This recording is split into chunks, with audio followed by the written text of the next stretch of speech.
जिन लोगों ने उसको मारा है ठोकर से गुजर रहे थे, ठोकर पे कनालियू है, कनालियू में गोगी बटका जा रहा है। तो मैं कहा इस वजह से हम गुनाहगार हो गए। अब हम आए हैं सामने तफ्सीश हुए हैं, तो वो ही JIT अब हमें कह रही है कि नहीं जी आप वहाँ पे रह गए हैं और वहाँ से गुजर के गए हैं, आप गुनहगार हैं। लोग ये समझ रहे हैं कि शायद तीफी भट्ट और गोगी भट्ट लोगों की खानदानी दुश्मनी चल रही है टीपू ट्रक्का वालों के साथ, तो शायद इस वजह से जो है ये कत्ल का मुद्दा इधर डाला गया है। इनको शौक है कि इनका नाम रखेंगे तो हमारा भी नाम होगा।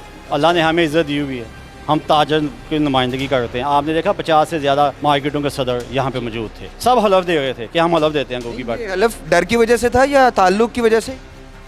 बिस्मिल्लाहिर्रहमानिर्रहीम। पाकिस्तान समेत दुनिया भर में देखने और सुनने वालों को अस्सलाम वालेकुम। मेरा नाम ज़ैन इम्तियाज़ है और आप देख रहे हैं डेली पॉइंट। नाज़रीन, चंद दिन पहले हमने देखा कि सोशल मीडिया के ऊपर एक नया रुख जो है वो आता है जब गोगी भट्ट साहब का एक इंटरव्यू सामने आता है, प्रेस कॉन्फ्रेंस सामने आती है, और उसके बाद आज जो है लाहौर प्रेस क्लब में ना सिर्फ ताजर बरादरी की एक बड़ी तादाद यहाँ पर आती है, बल्कि गोगी भट्ट साहब के छोटे भाई जो हैं ख्वाजा रहील रशीद साहब भी मौजूद हैं। इनसे बात करते हैं अब ये जो मामला है ये किस तरफ जा रहा है, ये हकाइक क्या हैं, क्या पुलिस जो है पुलिस की जो तफ्तीश है उनसे ये मुतमईन है, क्या मामलात हैं। सर अस्सलाम वालेकुम। वालेकुम सलाम रहमतुल्लाह। ख्वाजा साहब, सबसे पहले तो ये बताइएगा कि सब लोग ये जानना चाह रहे हैं कि अब इस वक्त तक केस की पोजीशन क्या है। पहले तो ये बात ये है कि केस में तो उन्होंने हमें गुनाहगार लिखा है अब तक।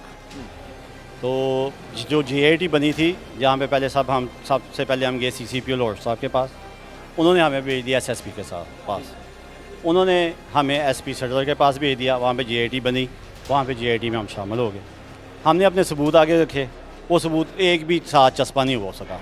अच्छा, और हमारे जो बंदे साथ गए थे, आपने सबूत दिए, वो चस्पा नहीं हुए। सबूत क्या क्या थे? वो सबूत जो है ना वो हमारा वकील बताएगा, वो सारे सबूत उनके पास ही पड़े हुए हैं। तो दूसरी बात यह है कि जब हमने उनको बताया कि ये हमारे गवाह हैं, हमारे गवाहों की पूरी बात भी नहीं सुनी गई। एक दो गवाह की सुनी गई, बाकियों का ठीक है भट्ट साहब ठीक है ओके। ये किसने कहा? JIT वालों ने। हाँ जी, हमने कहा ठीक है, हम आ गए। उसके बाद उन्होंने हमें गुनाहगार लिख दिया। गुनाहगार लिखा, हमने कहा क्या लिखा है गुनाहगार हम कैसे हैं बताएं। बिल्कुल। तो उन्होंने कहा कि आप गुनाहगार ऐसे हैं कि जिन लोगों ने उसको मारा है वो वहाँ से ठोकर से गुजर गए थे, ठोकर पे कनालियू है, कनालियू में गोगी बटका जा रहा है। तो मैं कहा इस वजह से हम गुनाहगार हो गए हैं वहाँ रहने से, कि वो सड़क से गुजर के गए हैं तो हम गुनहगार हैं। यानी कि गोगी भट्ट साहब वहाँ मौजूद थे उस जगह पे, या वो बंदे गोगी भट्ट साहब को मिले, या तो आप जियो फ्रांसिक कराएँ, आपने कराई भी होगी, लाजमी कराई होगी।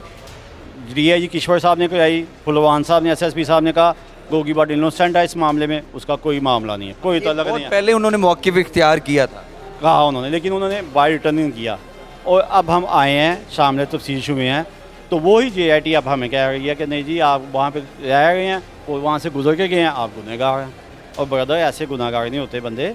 आप बताओ कि गोगी भट्ट यहाँ से निकला, ये 400-500 कैमरा लगा होता है यहाँ से लेके वो जो सोसाइटी है कनालियू से, एक कैमरे में ये गोगी भट्ट गुजर रहा है, ये आ रहा है, ये जा रहा है, ये खराब है, और कुछ तो दिखाओ यार।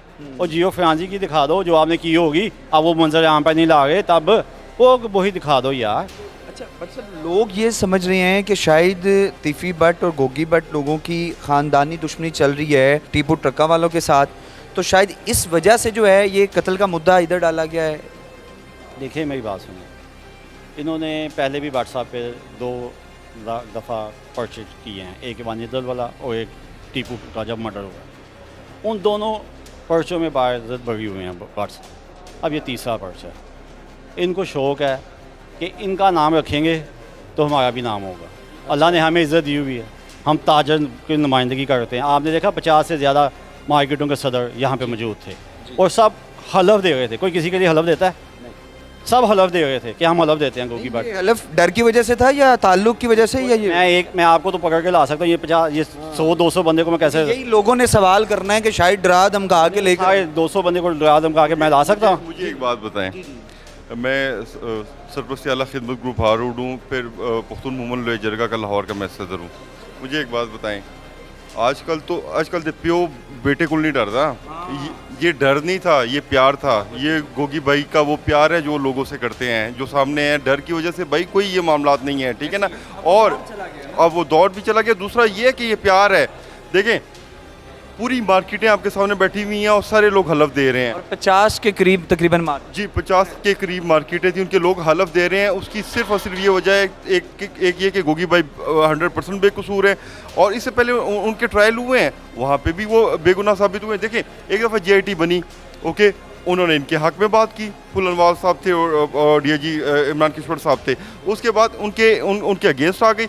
एक और JIT बनाएं, ठीक है ना, जिसमें एजेंसियां भी इन्वॉल्व हो, जो अच्छे तरीके से उसको क्लियर कर दें। जो मौक़िफ़ है ना, मौक़िफ़ सिर्फ ये है। बड़ी खूबसूरत बात यह है कि JIT पर एतराज़ात है, नई JIT बनाएं, सारा दूध का दूध और पानी का पानी हो जाए, उसमें हसास इदारे भी हों, अच्छा। ताकि कोई बात छुप ना सके, यानी कि तमाम हक़ाइक़ सामने आ जाए। हाँ, हम हाज़िर हैं, हम नहीं भाग रहे, वो भागेंगे। अल्लाह के हुक्म से हम क्लियर हैं, क्लियर, बिल्कुल क्लियर हैं। हमें एक ऐसा इतना सा भी आप नहीं साबित कर सकते, क्योंकि हम हैं ही नहीं, हम तो अपने घरों में बैठे हुए हैं। और इस सारे मामले में रहील भाई एक करैक्टर आता है एहसन का, भाई हमारा उससे कोई लिंक नहीं कोई है, कभी मुलाकात ही नहीं है, ना कभी देखा उसको आमने सामने, नहीं कभी ज़िंदगी में देखा, ना कभी फ़ोन पे बात, हमें क्या पता हो। अब इस केस का हल क्या निकलेगा?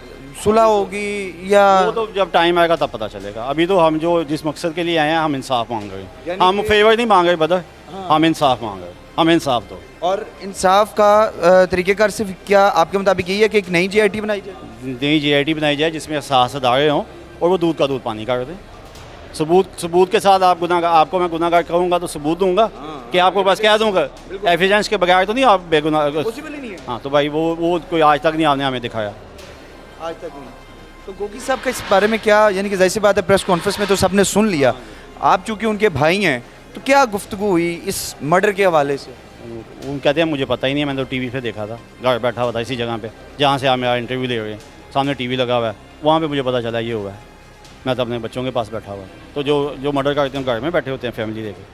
मुमकिन नहीं है ना, जिन्होंने इतनी प्लानिंग की हो भाई, वो कैसे घर में बैठ? ये बात है भाई, लो इजाज़त है। सर बहुत शुक्रिया। राहील भाई हमारे साथ मौजूद थे और ये सारी गुफ्तगू आपने मुलाहिज़ा किया है कि एतराज़ सिर्फ JIT के ऊपर है, नई JIT तश्कील दी जाए। और कहा जा रहा है यहाँ पर तकरीबन 50 से ज़ायद मार्केटों के सदर आए हैं, और ना सिर्फ सदर आए हैं बल्कि तमाम मार्केटों के लोग यहाँ पर मौजूद थे।